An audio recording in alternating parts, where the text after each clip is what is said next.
Okay, well, welcome and thank you for joining us. And we'll start, of course, with a bracha. Baruch atah Adonai Eloheinu melech haolam asher kitshanu b'mitzvotav v'tzivanu la'asok b'divrei Torah.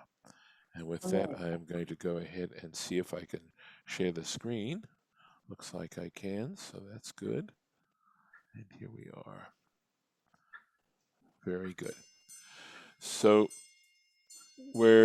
what's happened is, of course, that Eliezer was at the well. And before I go any further, we will see that, in fact, Harlan, you were correct, not necessarily in specifying a number, although you might say that each man uh, was assigned to a camel, but we all of a sudden find out that there were anashim asher ito.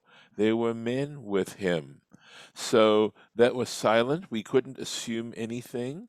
But as a matter of fact, the text now starts to provide information that indicates there were indeed men with Eliezer who came to Haran with him.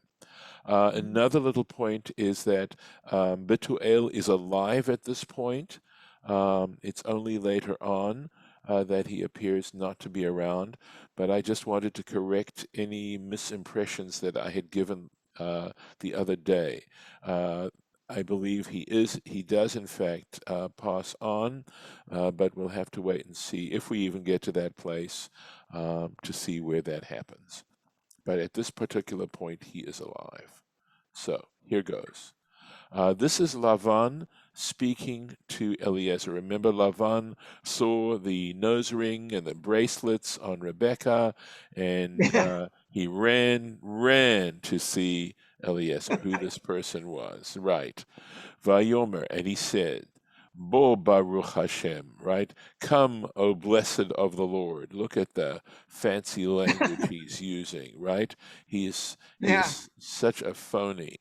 Lama Right. ta'amud bachutz. Why are you standing outside?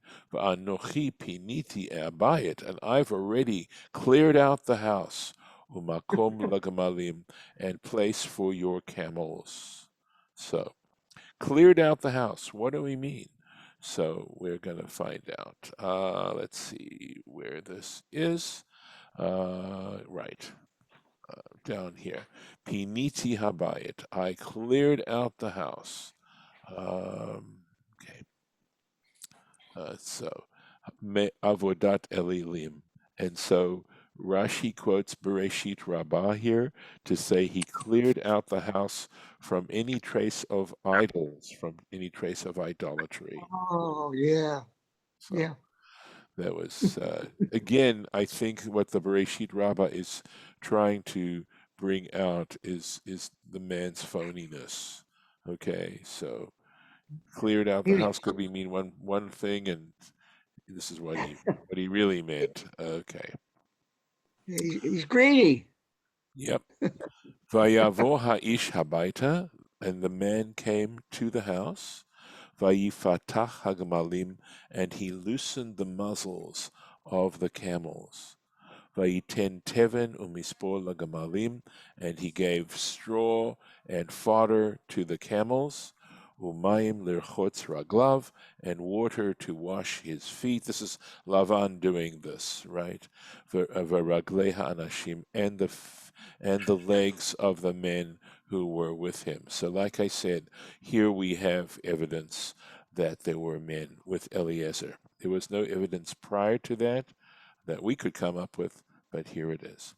Okay, so why the detail? Again, Rashi has to bring out the fact that there must be some reason for the detail that is given here.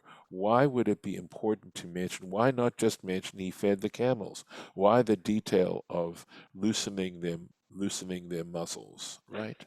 So here we go. Right. Let's see. Yeah. Vaifatach. Hetir zamam shelahem. He loosened their muzzles.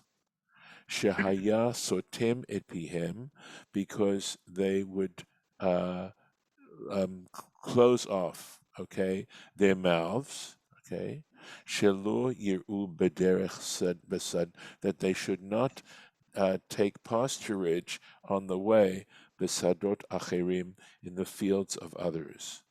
So again, Hmm. just tremendous concern for other people and their property, and again, counterintuitive to the way most people operate. That there's this conscious effort now to make sure that there isn't any surreptitious stealing from other people. And Hmm. I assume that this was a practice, that is to say, that having your animals graze on somebody else's on the way field wasn't so uncommon. So here we go. Going on.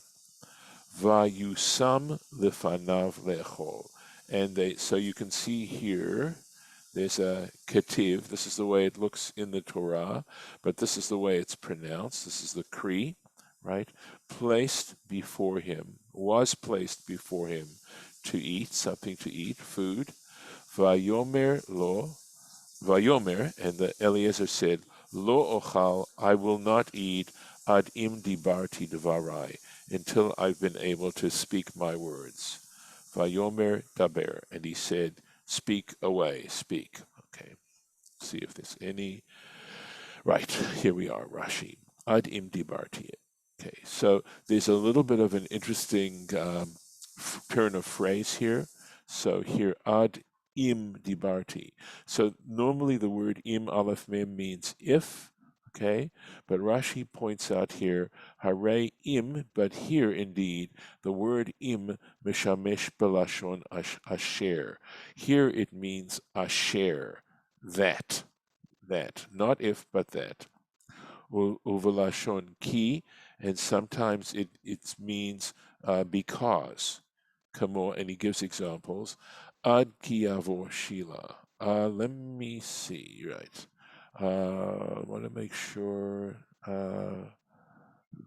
Maybe what he's saying here is that sometimes the word asher is they use the word ki, which means for, right? In place of asher, right? Because ad ki yavo shila, until Shiloh arrives, and it really means is ad asher yavo Shiloh, ad asher, until. Hmm. V'zeh she'amru Chazal, and this is what is stated by our sages of blessed memory. He says, ki mishamesh ba'arba lashonot, that the word ki sometimes can be used in 4 different senses. V'ha'echad I v'hu im. Okay, and one of them is I, if, right? V'hu im, and it can so mean, the word ki can mean if, as, okay, onwards. Hmm. So here he goes.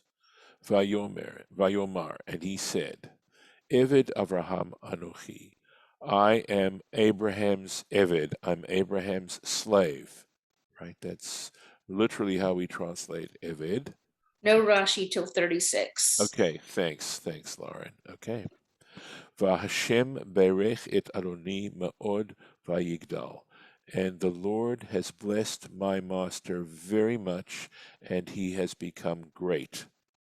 Vayiten lo tzon uvakar, and I assume that we're talking about God, has given him flocks and herds, v'chesef v'zahav, and silver and gold, v'avadim ushvachot, and men servants and maid servants, u'gmalim v'chamorim, and camels and donkeys. Hmm. Vateled Sarah eshet Adoni, and Sarah, uh, the wife of my master, gave birth, ben Ladoni, a son to my master, achare ziknata, after she had become elderly. Vayiten lo et kol asher lo, and he has given to him all that he has, all that he possesses. Rabbi, Yes. I'm sorry to interrupt, but I have a No. question that's Sure. just about the word usage, and it's not really about the text so much. And if it's too out of the way or too long to explain, you can ignore it. But I'm curious about why the word for maidservant isn't a feminine version of male servant. And obviously the one for male servant is from the word meaning to work. And I Right. was wondering what the root of the one for maidservant really meant. That's a really good question, and I've never actually thought of that. Never thought of that question. You know, I just accepted that fact. But what I can do is we can take a quick look at Jastrow and see what he says and whether he gives us any origins or basis of why it is. Okay? Yeah. So the singular is shifcha, and all right. So let's stop that. It seems like it could be avadot. Yeah, no, But no, right. So let's take a look and see if I can find it. Give me a moment. All right, I'm going to start a different share. This is the Jastrow dictionary, and we'll take a look at here. Hopefully this is doing all of it. And this is Jastrow Online, which is very, very handy. Here, so let's see if this helps. Okay, so we'll go back. Ooh, let's see. you have it down here. What's It says urinary canal. Yeah, no, let's see. Yeah, I know. That's shofcha. Oh, Right? oh, okay, yeah, you're right. We have to back up a little bit. I to know, Shifech. we do. Let's make sure we got that. Hold on a second. Sorry. Yeah, we have to back up to a chet. It's not a chaf, it's a chet. So let's go back to where it has to be. Okay. And okay. Yes. So You're right.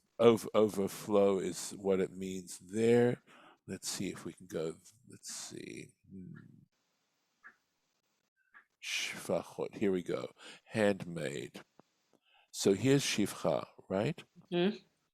So attach. Oh, from the word mishpacha, right? Mm-hmm. From the mishpacha. See what it's saying here. Okay. No, it's not giving you so many origins here. So, yeah. But it certainly could have to do with mishpacha. Yeah, that would make sense. In the sense that they were often used to provide children for the lineage. Well, or that they were. Attached, it says, in small print there, it says at the beginning, attached to a household. Yes. So And the other thing is domestic. Domestic could be a way to translate it. So another, or it could mean that the man was the servant, but the female, his wife, or I don't know. Not always not necessarily, but it could be that the man had manual labor. In other words, out in the fields and stuff. Generally speaking, was given heavy manual labor. Oh, I get it. Whereas, So she had household duties. correct. So can you that's go why. down Maybe a little involve the bit? family. A little bit lower on the page. We look a little, there we go. Wait a minute. Shifcha, attached to the household, handmaid, slave. Mhm. We took a rib from Adam and gave him a It handmaid. says V, Yeah, this is sorry. is V mishpacha. We'll see. That see means the word- vide. Yeah, see the word mishpacha. So mishpacha. we can go there. Okay. Well, yeah, I think because when you're talking about the household and domestic stuff, it implies stuff for the Right. That's attending to the family, correct. As you opposed to know, for field their work. personal needs, right? Right, and not field work. Right, like house slaves versus field Right, slaves, yeah. right, Well, she exactly. might have, also maybe they were typically nurses to the babies or wet nurses even. Mm-hmm. Let's see what we can find here. We need to go further. Okay, sorry. Let's go to the next page. Let's see. Okay, here we go. This mishpacha. And then it says biblical Hebrew, There it is, right? But he's got this sapach here, and we've got sfia chasades, things like that. Okay, let's check up Use it sapach. for Hagar. Yes. I Yes. went back and looked. Right. They used that same Yeah. Yeah. the So same she show helped. rash Right. She helped Sarah with the Right. domestic duties. for maid, is Yeah. what it says. Yes. Yes. Well, yeah, that's, I know that, Right. that the whole question is why is a servant handmaid as a, I mean, yeah, okay. So, And yes, and then there you go with the whole royalty sort of thing. If they're actual royalty, the princess would have maids with her too. I mean, if you want to go there. yeah, so it's literally man and maid, not man and woman servants, but man and maid servants. Right. Mm. Huh. Okay, he may be some vague reference there. Okay, I'm going to stop that. And Yeah, I think I get it. yeah, It I'm not, answers my but I question. still think it was helpful. Oh, yeah, because it pulls some other things together too. Yes. Very nice, Ron. Very nice. All right. So it was great. I mean, I'll have to try and remember now from the, that question that you asked. All right, let's keep going. All right. Vayashbi'eni Adoni lemor, and my master made me swear, right, saying, Lo tikach isha livni, you shall not take a wife for my son, mi benot haknaani, from the daughters of the Canaanite, asher anochi yoshev be'arzo, in whose land I dwell.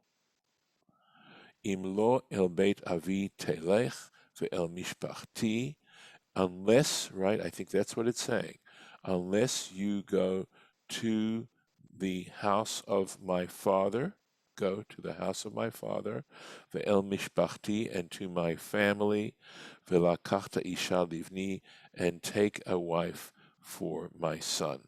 And I don't think you did the Rashi for 36. Did I not? Oh, okay, let's go back there. Because I interrupted. Okay, no, it's okay. Vayiten lo et asher kol asher lo, gave to him everything he had. So why would they believe Eliezer? Why? Shtar hamatana her alahem. He showed them her alahem. He showed them shtar, the contract of the gift. Yeah, matana. Right? I don't know if there's another word that we use that would be more legal, but It says basically, here gift deed. okay, all right. Well, matana is a gift, so right. So he showed them the piece of paper that proved it. Okay, That's my last daughter's middle name, it's Matana? matana. Yes, Matana, yes. because my grandmother didn't have a middle name, so Oh, she was my gift from my grandmother. You know. All right, going Yep. on.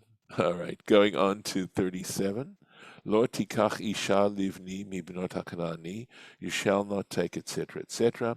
Im lo telech tefillah, unless you go first, right? And here it means, if you do not go first. So unless you go first, el beit avi, to my father's house, velo toveh, and she does not desire. This is interesting, right? Where he takes it, lalechet acharecha, and she doesn't want to go after you.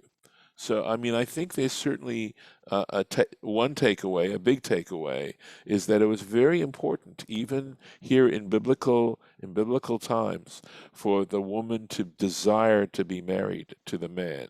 That a man was not there to force a woman to become his wife. So, just a subtlety that we get from looking at the Rashi here.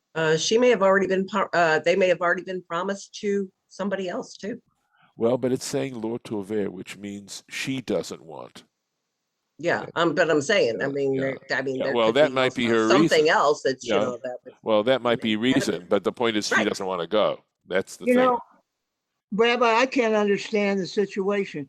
If you have a daughter and they say, you're going to marry this man, say a yunta says, you're going to marry this man. She never seen the man, doesn't know the man.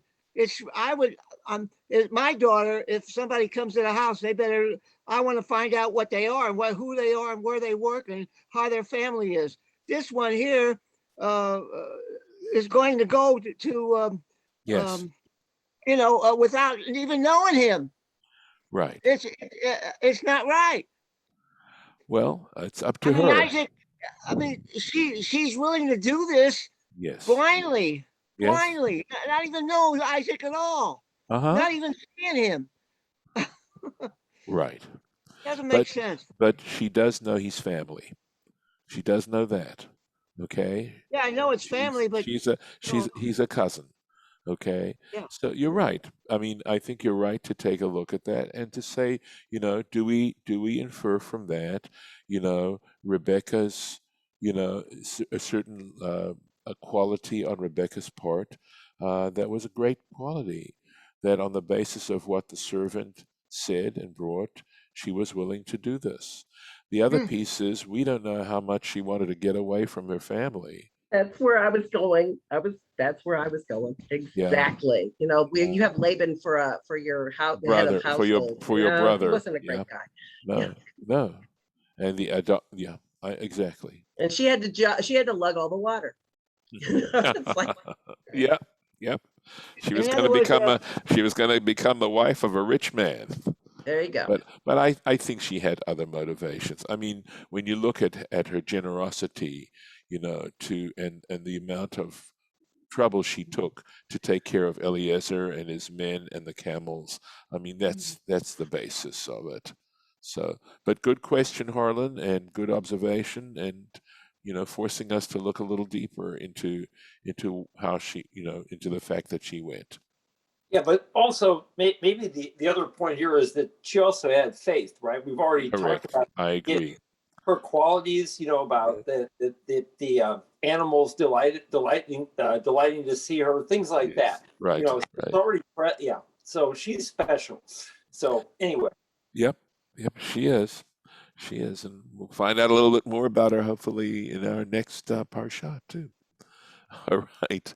Let's see if we have anything. Okay. No. Yeah. Very good. So we're going to go on. Imlo. Right. So we already read this. Va'omar, and I said, El Adoni, to my master, Ulai lo telech ha'isha acharai. Perhaps the woman will not follow me. Harlan, I think he was making a good point, and he probably had in mind what you just said. All right, here we go. Ulai lo telech ha'isha. Perhaps the woman will not go. But notice that the way it's spelled is Ulai is spelled with Eli, or Eli. Kativ. So this is an interesting thing. So notice this. This is the way it appears in the Torah, and the tradition is what gives us the ulai, meaning perhaps. Okay. So what are we making of this? Haita lo the Eliezer. Sorry. It's Eli Kativ, but Haita lo le Eliezer. Eliezer had a daughter, Vahaya Machazer, and he was attempting limtso ilah, to find a pretext, shoyomar lo Avraham lifnot elav, that Abraham should turn to him. Where are you reading from? Right here, can you see my What- cursor? He was seeking Okay, a I didn't pretext realize that you had gotten that far. Okay, yeah, that makes sense. Abraham should say to him, Okay, not Olav, to turn to him, ulahasio bito, and to have his daughter marry Isaac. That's what he was hoping. Amar lo Avraham. Avraham said to him, Beni Baruch. This is a pretty harsh response. My son is blessed, v'ata arur, and you are cursed, ve'ein arur medabek bebaruch, and one who is cursed cannot cling to one who is blessed. Which is, I mean, exactly where this is heading, other than the sort of superficial meaning of this, I'm not certain. It's certainly, if in fact this is sort of this imaginary conversation going on here. And one of the questions I'm asking, okay, is in what sense? I mean, we certainly don't get a sense that Eliezer is cursed unless we understand that the condition of servitude is one of being is a curse, which is certainly believable, and that's all he meant by that. And he wasn't that if anything, he was using a euphemism. So there we go. You know, Abraham said, if the girl doesn't go with you, then you're out of the contract. You won't, Right. he won't be cursed. But if the girl goes with him, it's a blessing. Yeah, I think though it's referring specifically. Okay, so the way I think we're reading this sentence, if we're going to go back to the sentence and say we're reading this Eli, okay, Eli lo telech ha'isha acharai. So would this be sort of Abraham's response, right? That is to say that Eliezer was quoting Abraham's response, saying, "To me, the woman would not go after me," meaning referring to a potential wife and referring to his own daughter. Okay, Yeah, but that's Abraham had the servant swear that he would, get a wife for Isaac. But if he did, he's out of the. He doesn't have to worry about it. It's out of the contract. right. But this is No, I Rashi. don't see it that way. No, Rashi is Well, going further. Go ahead, I don't know. Yeah. Maybe I'm Golda. wrong. No, I see it as he's out of the he still has to find a wife for Isaac. He just Yeah. doesn't have to find if the family says no, then he can Yeah. go to almost anybody. Well, we'll see. We'll see. Because Oh, remember, Okay. it doesn't mean he's going to go to a Canaanite.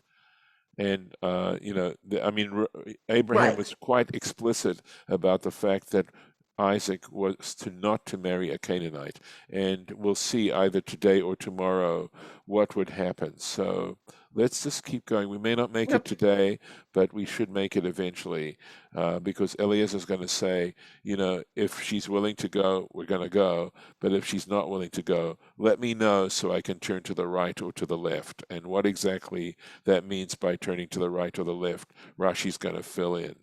Okay, so going on, I believe, right. Okay. I'm also just, puzzling through exactly how we read this when we read this as Eli. Okay. I don't think Rashi is suggesting that we say Eli, is he? That's what he's saying. At least he's understanding this as possibly meaning Eli. See that where he says Eli Kativ. All right. I mean, I think he's quoting. Go ahead, Lauren. Mine says it's written without a vav and may be read Eli to me. Right. But then we need to try and read the sentence as Eli and make sense of the sentence, And then reading it it says as Eli. Eliezer had a daughter, and he was looking for a pretext so that Abraham would tell him to turn to him to marry off his daughter to him, Isaac, in Right. parentheses. Abraham said to him, "My son is blessed," blah, blah, blah. Eliezer was a descendant of Canaan, who had been cursed by Noah. Okay. Oh. Okay. Yeah, Very I mean, nice. I didn't see that anywhere specifically. That's parenthetical in mine. Yeah. I mean, So maybe the idea is that he says Ulai, and we're supposed to read it Ulai, but yes, there's a subtext there that in correct. his own mind he's saying a lie. In other words, if this doesn't work out, then maybe they'll turn to me. Yes. Right. Okay, we're gonna have But to maybe stop. because there isn't a possibility, because he's cursed, then you don't read it as Ulai. Yeah. No. Right. Okay. I'm gonna put in a mark And here we go. And we'll hopefully tomorrow we'll continue. Shira Beth, I'm going to wish you a Shabbat Shalom. I understand your circumstances. And Yes, Shabbat is getting very early now. yes, it really is. Yup. It is. So, And we're still on daylight savings time. Are you guys still on daylight savings Mhm. time? we are. Yeah, it's weird. I just Not always until feel after weird. Halloween. Okay, Yeah, I'm gonna, until after I'm gonna, Halloween. yeah, I'm gonna stop the recording. I'm gonna stop the Okay. recording and Okay. thank those who joined us.